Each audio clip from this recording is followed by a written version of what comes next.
A'udzu billahi minasyaitonir rajim. Bismillahirrahmanirrahim. Alhamdulillahi rabbil alamin. Arrahmanir rahim. Maliki yaumiddin. Iyyaka na'budu wa iyyaka nasta'in. Ihdinas siratal mustaqim. Siratal ladzina an'amta 'alaihim ghairil maghdubi 'alaihim waladdallin. Asyhadu an la ilaha illallah wahdahu la syarikalah wa asyhadu anna Muhammadan abduhu wa rasuluh. Allahumma shalli ala nabiyyina Muhammadin wa ala alihi wa sallim. Amma ba'du, ayyuhan nas, usikum wa iyaya bitaqwallah faqad fazal muttaqun. Sidang Jumat yang saya hormati, hari Jumat ini merupakan hari Jumat ketiga pada bulan Ramadan. Tentu kita terus mengomentari tentang keistimewaan Ramadan, yang mana kita pun harus mengistimewakannya.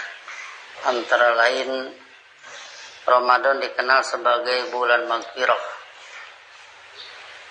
Sudah kita ambil kamus Gofaro sama dengan Aslaha. Jadi bulan Ramadan adalah bulan islah, bulan perbaikan.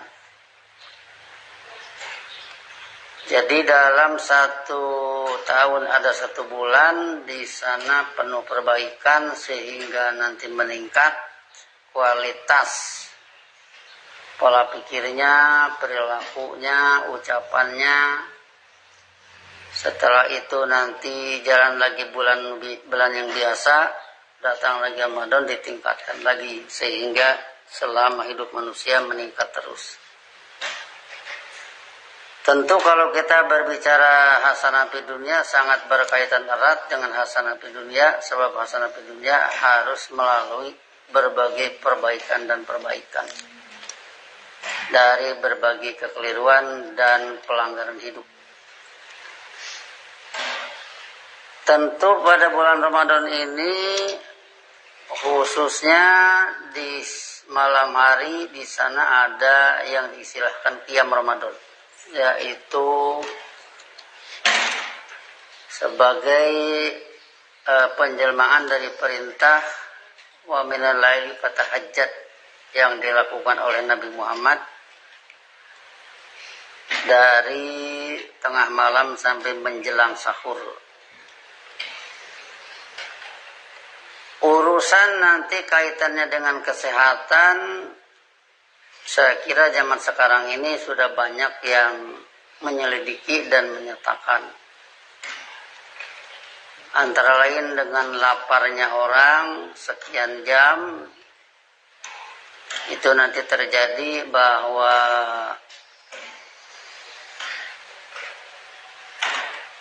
badan manusia yang terdiri dari berbagai sel-sel,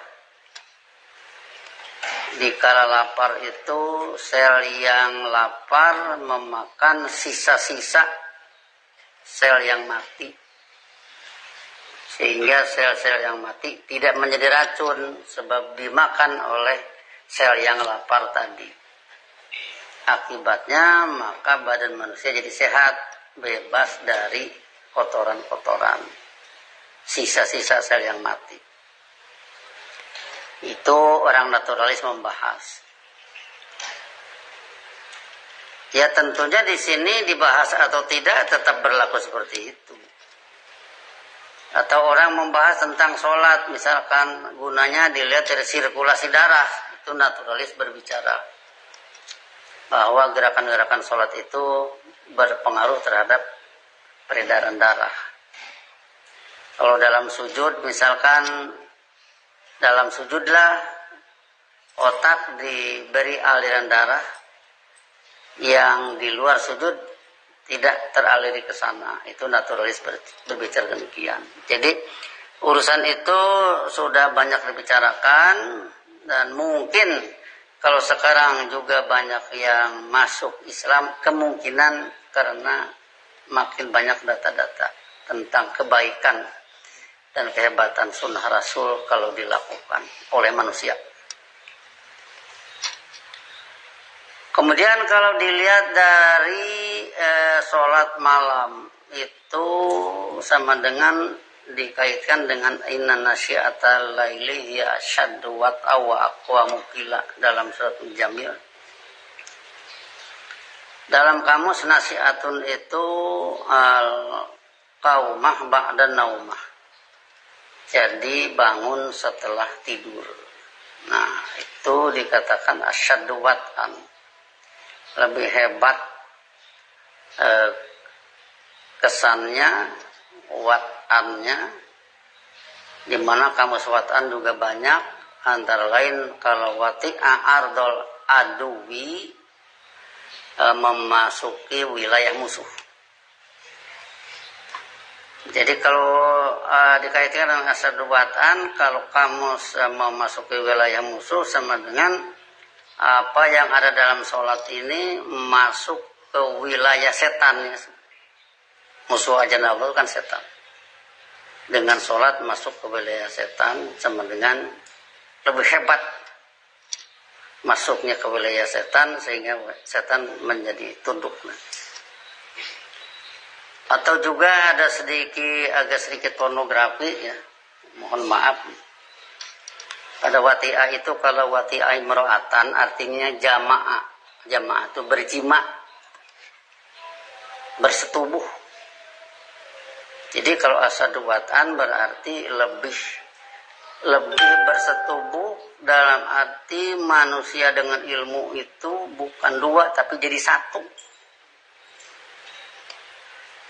Jadi dibaca dalam sholat di waktu seperti itu, antara orang dengan ilmu itu jadi satu. Ya tentunya di sini harus ayat-ayat yang dipahami kan. Ya, bagaimana memahami ayat? Ya kita menyajikan pelajaran tentang ayat, tentang kamus dan sebagainya. Kita membahasnya. Kemudian wa aqwamu qila, lebih tangguh. Qila itu masdar dari qola. Qola itu ada masdarnya kaulan, ada masdarnya kilan. Jadi omongan lebih tangguh di saat itu. Omongan apa? Omongan ayat Quran yang diucapkan oleh mulut sendiri. Jadi omongan kedengaran itu lebih aqwamu, lebih hebat, lebih tangguh, kilan omongan. Itu kalau berbicara ayat Quran. Jadi artinya dengan waktu tahajud tengah malam sampai menjelang sahur itu waktu yang tepat untuk pemantapan ilmu. Dilihat dari ayat tadi. Kemudian kalau ini dihubungkan dengan la syarikalahu, kita sudah bahas syarikun itu sama dengan yang ikut campur, yang ikut serta. Lahunya lillah, la syarika lillah, tidak ada ikut serta kepada kebijakan Allah. Kalau dalam alam semesta tidak usah diragukan lagi, tidak ada yang turut bikin, tidak ada yang turut mengedarkan, tetapi begitu kehidupan manusia ada orang yang turut campur. Yang turut campur ini dengan kata la syarikalahu harus hilang.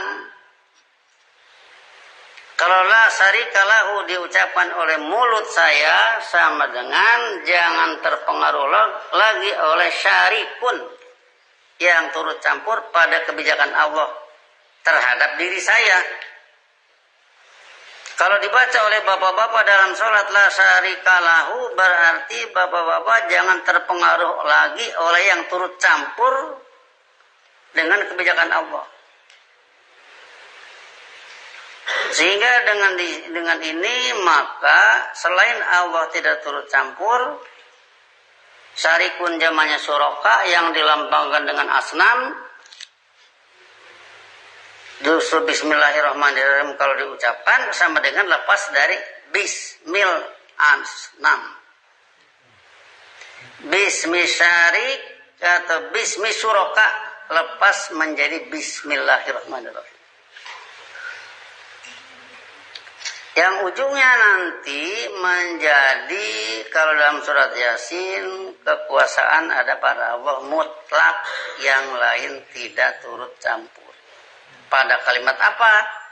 Biyadihi malakutu kulli syai'in, di surat Yasin terakhir. Biyadihi,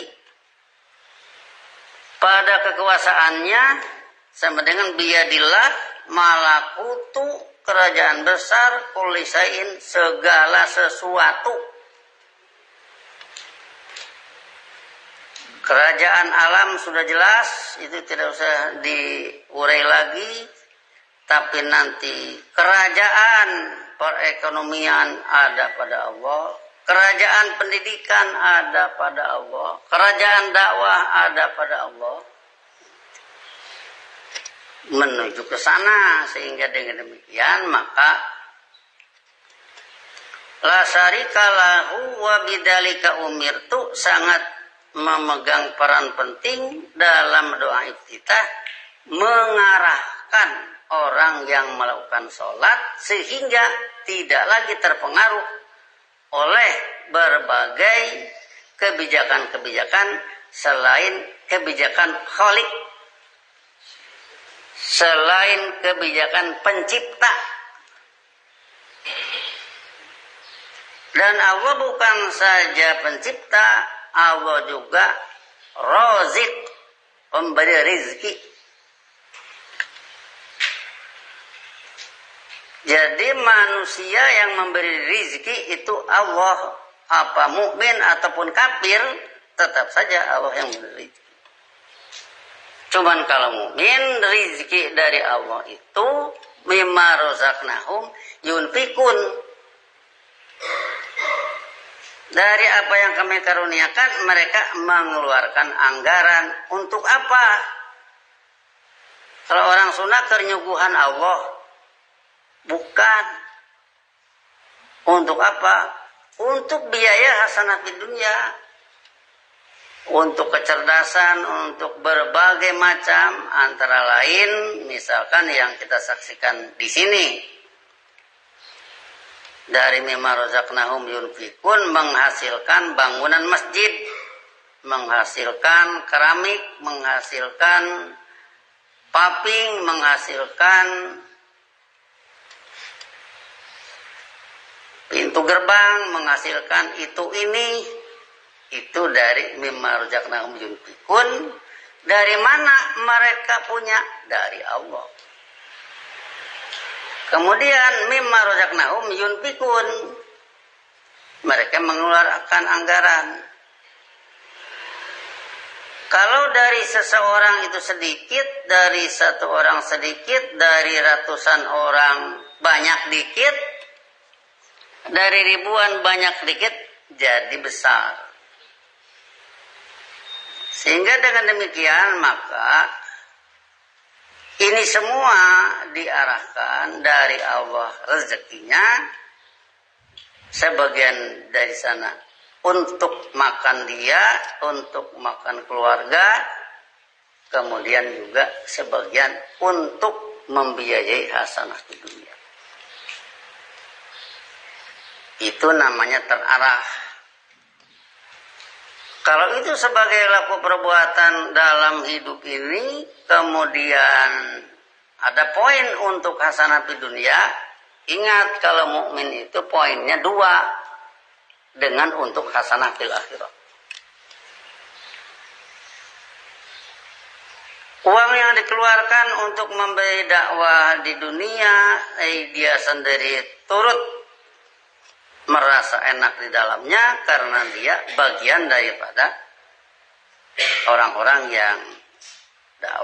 yang dakwah atau yang didakwahi. Dia turut dengan kehidupan cerdas, dia turut dengan kehidupan makmur, dia turut dengan kehidupan adil.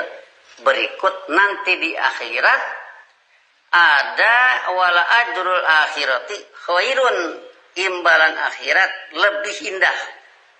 Seperti apa lebih indahnya kita tidak tahu. Nanti aja di sana. Sulit memprediksi di sini tentang kehidupan akhirat. Kemudian kalau dihubungkan dengan surat Luqman, surat 31 ya, ayat 30 dan 31. Di sana dinyatakan, alam tarau, apakah kalian tidak melihat secara ilmiah anallaha, bahwa sungguhnya Allah sahwaro, menundukkan lakum bagi kalian mafis samawati wa mafil ard, apa yang ada di semesta angkasa dan bumi ini, itu semua Allah tundukkan. Jadi mafis samawati wa mafil ard tidak akan melawan. Biji emas diambil dari tanah tidak akan berontak. Tanah mau dipakai nguruk bikin jalan tol tidak akan berontak. Air tidak akan demonstrasi. Digunakan untuk kemakmuran. Sebab Allah sahhara lakum, tapi lakumnya semua. Kalau manusia makhluk alternatif, ada mukmin, ada kafir, masuk ke lakum di sini. Tidak di sini misalkan kalau air digunakan hanya untuk mukmin saja tunduk, kepada kafir melawan, enggak, sama aja. Nah, jadi dengan demikian maka seharusnya orang mukmin yang sadar dengan ayat ini lebih dulu berlomba untuk mengambil dari apa yang Allah tundukkan itu bagi diri mereka. Sebab tadi sakhara lakum, bagi kalian semua. Jadi kalau kecelek nanti keduluan orang lain, ya kalah kalau keduluan. Harusnya mukmin itu harus lebih pandai, lebih terampil dalam menggunakan wasakhara lakum ma fis samawati wa ma fil ardi wa asbagu alaikum ni'amahu, serta dia menyempurnakan atas kalian nikmat-nikmatnya dohiratan wa batinatan, baik yang dohir ataupun yang batin. Jangan jadi nanti kalimat selanjutnya wa minan nasi mayyujadilu fillah, sedangkan ada sebagian dari manusia yang membantah kebijakan Allah itu bigori ilmin, tanpa ilmu, wala hudan, tanpa pedoman, wala kitabin munir, tanpa kitab yang memberi pantulan terang. Ada. Nah, janganlah masuk ke sana. Sebab kalau masuk ke sana berarti dia merugikan dirinya sendiri. Wa idza qila lahum ittabi'u ma anzalallahu, yaitu apabila dinyatakan kepada mereka ikutilah apa yang Allah telah turunkan, qalu bal nattabi'u ma wajadna alai aba'ana, mereka menjawab tetapi kami mengikuti apa yang kami dapatkan nenek moyang kami atas yang demikian. Sebenarnya ikut tradisi nenek moyang, yang tradisi itu terbagi kepada idealis dan naturalis. Itu tradisi nenek moyang. Di ujung Allah bertanya, awalau kana syaitanu yad'uhum ila adzabis sa'ir.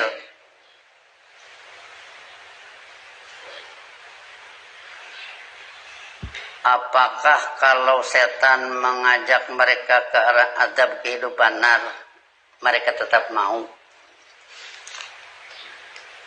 Pertanyaan ini Allah pertanyakan sebab syaitan itu tentu mengajak kepada adzabus sa'ir. Sedangkan aba-ana itu ya itulah yang sudah kena penyakit pembengkokan ilmu dari rasul-rasul sebelum Nabi Muhammad. Jadi dengan demikian maka apa yang Allah tundukkan ambil, setelah diambil dimakan ya. Kulu wasrobu, makan minumlah kalian, wala tusrifu, jangan kelewat batas. Jadi badan sehat, kelewat batas malah jadi sakit. Nah, kemudian mimma razaqnahum yunfikun, Kalau ini disadari oleh semua pihak, maka hidup akan makmur, pendidikan akan maju, keamanan akan terjamin, kemakmuran dan sebagainya, sebab semuanya itu memerlukan pendanaan. Bila nanti mumsikan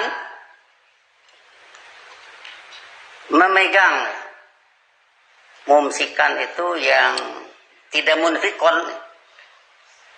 Kalau di munfikon lawannya mumsikan. Munfikon mengeluarkan anggaran, kalau mumsikan menahan anggaran, tidak diberikan. Yang seharusnya untuk biaya hasanah fid dunya dengan berbagai sektornya dia tahan. Nah, kalau seperti itu, maka yang bangkrut manusia juga sebenarnya, termasuk dirinya sendiri. Kemudian kalau kita bertanya, kenapa sih Allah ngaturnya begitu? Allah memberi rezeki, kemudian kafir mukmin mencari, dikasih semua.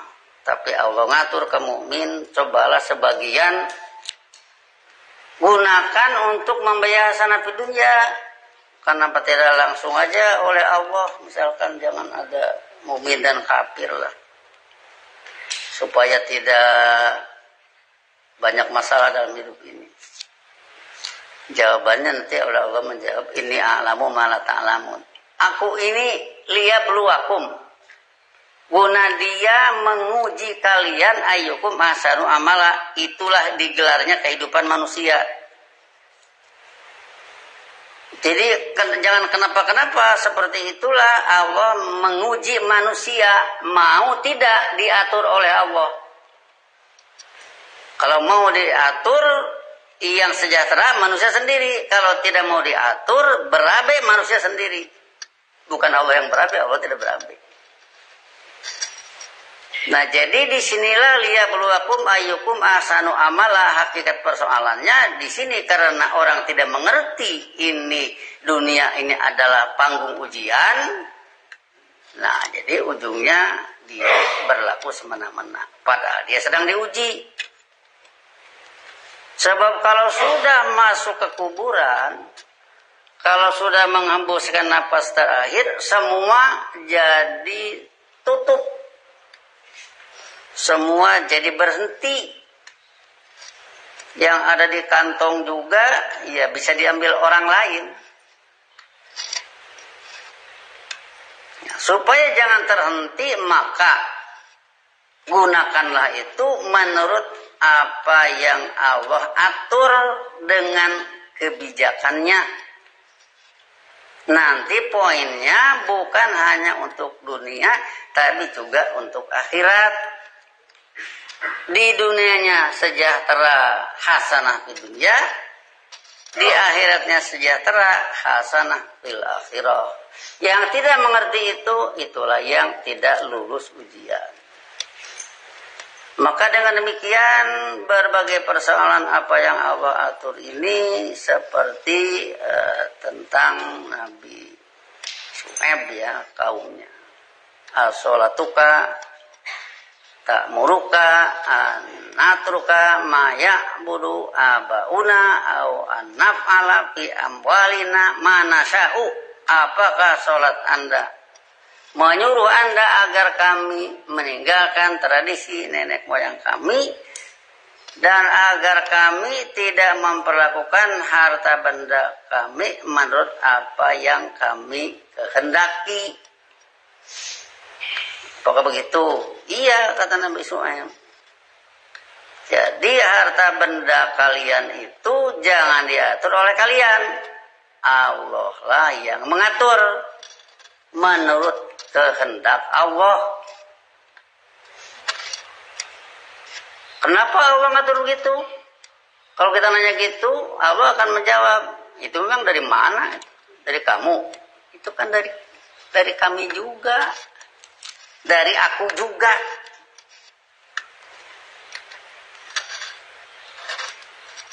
Bahkan seluruh manusia, segala peralatannya ya dari Allah. Sehingga di sini semua yang tidak patuh kepada kebijakan Allah sama dengan syirkun. Di sana ada keikutsertaan. Fir'aun kufur. Ada kebijakan Allah pada Fir'aun? Memang matanya tergantung kepada siapa? Itu mata Fir'aun itu kebijakan Allah. Itu darah Fir'aun kebijakan Allah. Urat nadi Fir'aun kebijakan Allah. Segalanya kebijakan Allah. Tapi begitu Fir'aun ngomong, kebijakan dia sendiri. Disinilah nyampurnya. Tapi kalau mukmin matanya tergantung pada Allah. Dia melihat tergantung pada ilmu Allah. Lidahnya bikinan Allah. Dia ngomong menurut Allah. Jadi tidak ada keikut-campuran. Di lidahnya Allah melulu, di ngomongnya Allah melulu, di matanya Allah melulu, di dia melihat Allah melulu. Itulah la syarika lahu. Jadi la syarika lahu sangat penting untuk menyelamatkan hidup ini. Termasuk di dalamnya pengerahan dana yang Allah anjurkan, yang sumbernya dari Allah juga. Kalau itu tidak digunakan, bagaimana kalau Allah ambil? Kalau Allah ambil mah habis. Nggak ada bersisa lagi. Maka dari itu, disinilah artinya melakukan sesuatu harus dengan penuh pengertian, dengan penuh hudan, penuh pedoman. Khususnya pada bulan Ramadan ini yang kita katakan tadi, bulan maghfirah, bulan perbaikan. Yang penyok-penyok diperbaiki, yang bengkok-bengkok diluruskan, yang kotor-kotor dibersihkan. Barakallahu li wa lakum fil Qur'anil azim.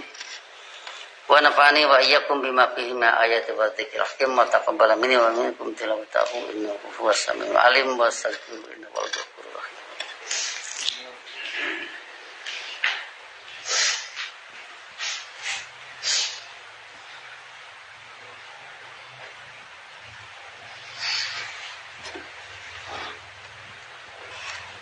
Alhamdulillahilladzi nazzala al-furqana ala 'abdihi liyakuna lil alamin nadhira. Asyhadu an la ilaha illallah wahdahu la syarikalah wa asyhadu anna Muhammadan abduhu wa rasuluh.